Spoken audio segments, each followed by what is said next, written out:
What's up, guys? Adel here with Web3 TV in collaboration with Traders Brawl. We are in day 2 of the Cardano Summit 2023. I'm here with Jack and Nigel from Intersect. How are you both doing today? Yeah, fantastic. It's been a wonderful summit. The amount of energy, I'm worn out from speaking, so you're gonna have to bear with me today. No worries at all. No worries at all. And I'm worn out as well. But we are here. We are coming up to the end of the day almost. And I wanted to ask a little bit about how the event has been overall for you both.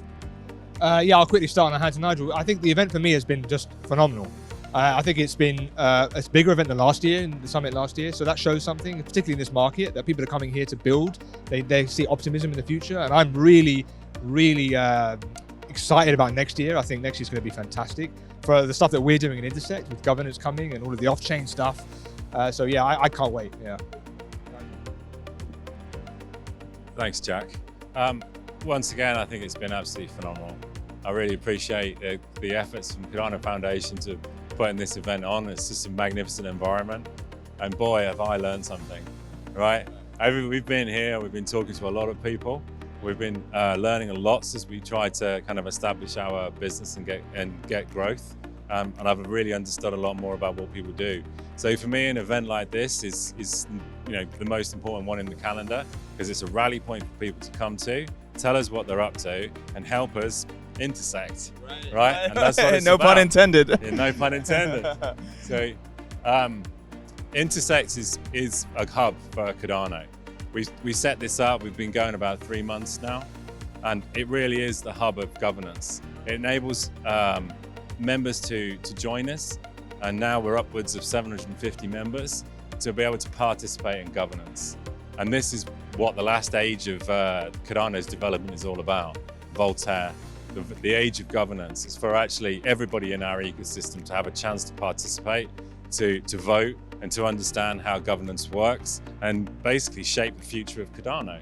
And that's what it's about. And I think we've seen people want to join us, and they're helping us set up committees and working groups to actually understand what Cardano is all about, and then take us into the new era. Very nice. I love the fact that this is getting to as decentralized as possible. Obviously, when That's the right word. when you get to let's say 100,000 members, I know we're thinking long way from now. How is Intersect going to manage that? Do you think? Decentralized. That's the way you do it. That's the way, isn't it? That's the way you do it. And I just had this conversation with a guy called Vladin on the walk up to this interview right now. And I said it's fascinating, it's scary at the same time. We've just had a meeting where we've been talking about the 7 committees that we've got set up for Intersect. I'm only sitting on one of them.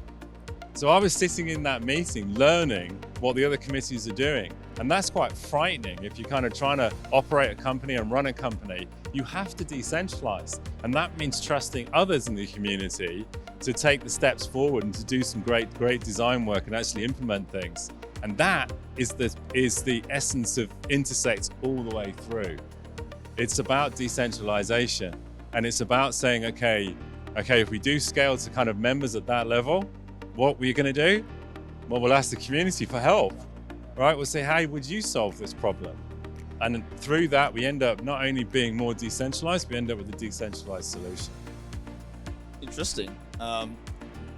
What would you say to critics who might argue that when you get to that level, it kind of becomes almost impossible to manage a community to that caliber of people? And that's when it goes from decentralized to centralized. What would you say to that?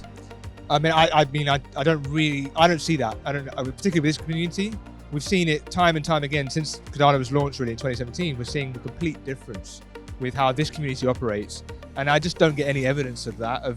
I think we can exponentially grow Cardano from a community level and the involvement in Intersect. And I think back to sort of Nigel's point, I'm proud to say I don't know what Intersect is going to look like in 10 years' time. I'm proud of that because the members are going to decide what it looks like in the future. I've got no idea. And that's really exciting. And the challenges are in front of us, and it will always be in front of us. And that's something to work towards. And building on that is because when you get to the level of 100,000, 200,000, right, you're getting to a level of almost a city, to some extent some constituencies, and that's where voting becomes very important, which you're already doing. But then what happens is you get sort of polarization, like 45%, 55% voting differences. And that leads to quite a few polarized views of people. But of course, this is in a different, we're not stepping away from politics here. This is more on a blockchain-based community initiative. And that's why critics might say, like, it doesn't work. 100% decentralization doesn't actually work. What are your thoughts on that? Well, I don't think we've seen it yet. Yeah. So how can you say it's not going to work until you've actually tried, right? But you're right to hit on some really interesting problem sets. So there are communities, say for instance, I don't know, a DEX might have a different dynamic, a different need compared to an NFT shop. NFT might need more bandwidth, DEXs might need more speed, right? So they've got a choice to make.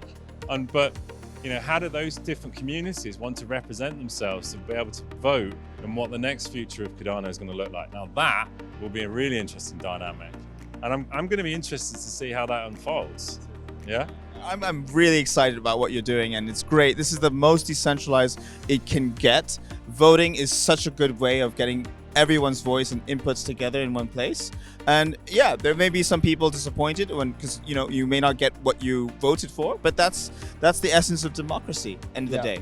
And I think just picking on that, I think what we're doing differently with Cardano that I haven't seen in any other chain is we're coupling on-chain governance, on-chain decision-making with off-chain institutions like Intersect, so we can get those better outcomes on-chain. Yes, there might be 55% to 45%, but as you say, that's democracy, that's voting. But we've had those conversations, those challenging dialogues at Intersect, shaping those standards, shaping the recommendations. So when it gets to on-chain, there's more consensus, and we're making it together. Yes. So going forward into the foreseeable future, what does Intersect have in its pipeline, its roadmap that users and the audience watching can be excited about? I think I'll quickly start with the fact that in 2 weeks' time, the Cardano core code-based repos are moving to Intersect. That's about 25 or so code bases that will be maintained and stewarded by Intersect into the future. That's proof in the pudding that Intersect has the open source project that is Cardano under its hood, and it's members of Intersect, because it's not for profit, by the way, that will be working together to shape and work on that code base. So that's number one. And the product backlogs that come with those code bases as well, prioritizing what we want to see in the features that we want to have in the future. And any final remarks you'd like to share on that? There's another really important event coming up. So we've now launched the 1694 ballot, working with the CF doing the Cardano ballot. So we need people to stake their wallets against that applications and vote for 1694, right? Brilliant, yes. This is where it happens. Awesome, awesome, really great. What's the best way for audience and new members watching this to get in touch with Intersect? It's dead easy. Just go to the website, intersectmbo.org, click the link.